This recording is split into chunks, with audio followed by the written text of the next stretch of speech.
Democrats have found a candidate who hates Thanksgiving and wants to get rid of it. Yes, doesn't like fireworks, 4th of July.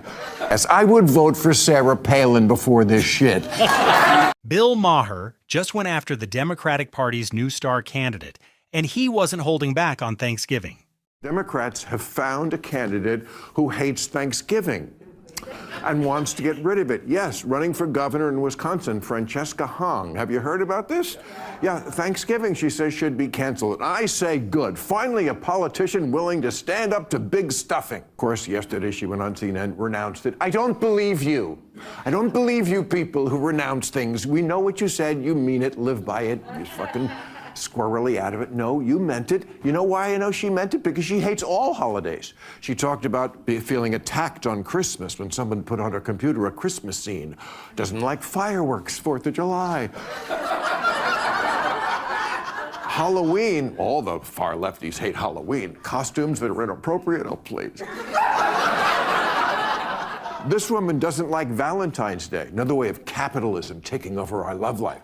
She said, Valentine's Day, the holiday that brings out the worst of humanity. That's the holiday that brings out the worst of humanity?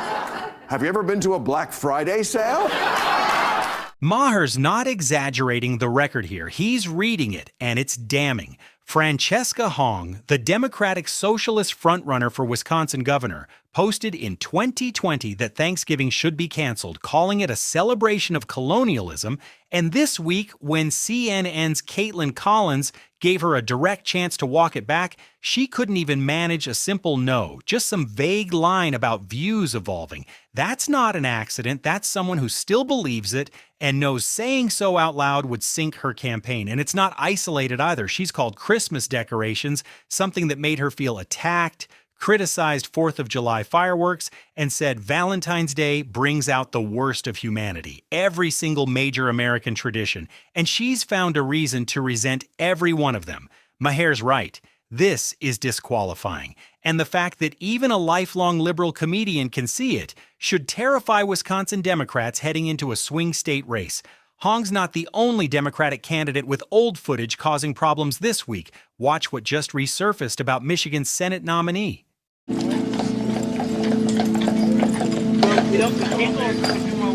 hate Mackinac so much. It's funny because, like, if we win, this is going to be the, like, summer home. I'm just going to be like, every time I've ever come here, I've hated it. Why am I here? This is Abdul El Sayed, Michigan's Democratic Senate nominee, on camera complaining about visiting one of his own state's most iconic destinations, then joking about turning it into a summer home if he wins. His campaign will say he meant the policy conference, not the island. Fine, note that, but it doesn't change how it plays for a guy who wants Michigan voters to trust him with their Senate seat. And the timing could not be worse. This drops the same week a Senate hearing chaired by Ted Cruz raised serious questions about his father-in-law's organizational ties. Two separate stories, same week, same candidate, and both point the same direction. A Senate nominee whose own past keeps surfacing faster than his campaign can manage it. Different candidate, different state, but Francesca Hong's own old comments were surfacing at the exact same time. And this one Bill Maher couldn't let go either. I mean, look at this Francesca Hong. I mentioned in the monologue what she said about whiteness and toxicity.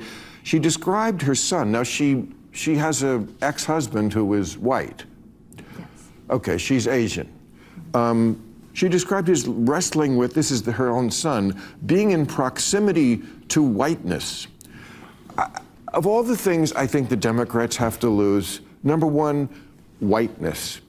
It's not a disease. This has got to go, I think. I think this is their big flaw. Here's the actual quote Maher's reacting to from a 2021 Listen MKE interview. Hong said her own proximity to whiteness continues, describing her biracial son and adding that navigating his identity is always at the back of her mind. Think about how strange that sentence actually is. She married the man, had a child with him, and years later, in a political interview, framed her own family as a proximity to something she clearly views as a problem to manage. Fox and Friends nailed the obvious response. Proximity doesn't get much closer than that. She chose this. This is what happens when identity politics gets so deep into someone's worldview that it starts warping how they talk about their own household. Maher's not wrong to call this a real liability. This exact language, treating whiteness itself as something to be wrestled with, is precisely what alienates the ordinary swing voters Democrats desperately need in a state like Wisconsin. And Maher wasn't just picking on one candidate either. Watch him go after the entire party's leadership next. And this one connects straight back to a warning you've already heard. Yeah, Carville said, I'm done. I'm not in that fucking political party. Now, Gavin Newsom disagrees. He says he's good with it because the party is a big tent. Well, you know what else you find in a tent? Clowns.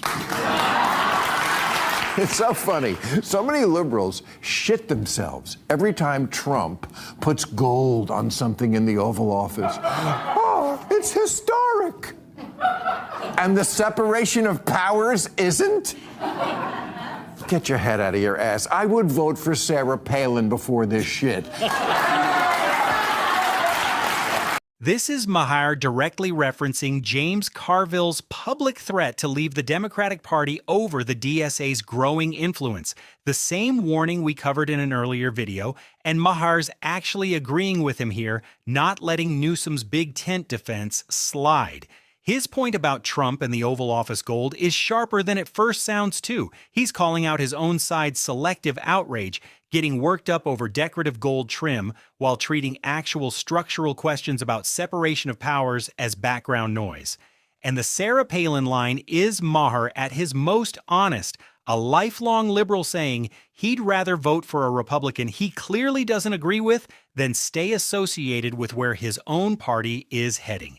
Between Carville and now Maher, that's two of the most recognizable Democratic-aligned voices in the country publicly saying the same thing in the span of a few weeks, and Francesca Hong's rough week is exactly the kind of example they're both pointing at.